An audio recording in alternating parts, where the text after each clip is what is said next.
Now to our top story. There's been a positive response to Ireland's acceptance of an EU-IMF bailout package. European stock exchanges opened slightly higher as investors responded cautiously to the rescue deal. Although the exact details of the package are yet to be finalised, European finance ministers hope that the bailout will prevent the problems Ireland faces spreading to other European countries like Portugal and Spain. Europe correspondent Philip Williams reports.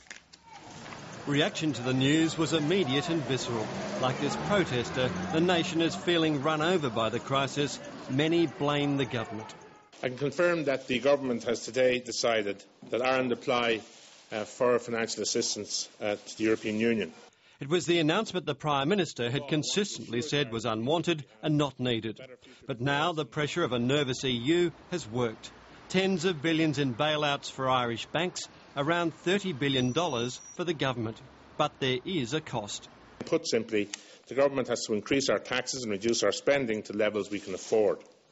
In order to help Ireland complete these essential tasks and to safeguard the stability of the euro area, we will receive funding which we will repay over time. But there's more. The British government will independently chip in another $11 billion. But I told you so is not much of an economic policy. We have got to deal with the situation as we find it, and Ireland is a very close neighbour of the UK. We are deeply interconnected, and it's in our interests, our national interests, that Britain is part of the efforts to help the Irish, because they are a friend in need. With more than $200 billion in British exposure to Irish banks, there's more than a little self-interest in the UK offer. In fact, despite the realities of a country in deep financial need, this was a deal virtually imposed for fear the Irish problem could spread further, especially south to Portugal and Spain. The aim, to calm nervous markets. So long as the numbers are big enough, the market may be in awe of it. Shock and awe is the order of the day. And if there's enough money in the pot, you might not actually have to draw it down. But the real concern for the Irish are the conditions that are going to be attached to it. And that's what has got Irish politicians and indeed the broader Irish public up in arms.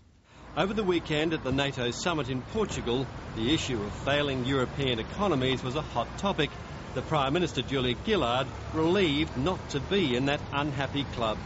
I wouldn't suggest I was asked for advice, but there's certainly a sense of admiration and perhaps envy at the Australian economic results. Many of the nations I've met with during the course of this summit and in other places are in very difficult economic situations with very, very high unemployment rates and quite savage budget cutbacks at the same time.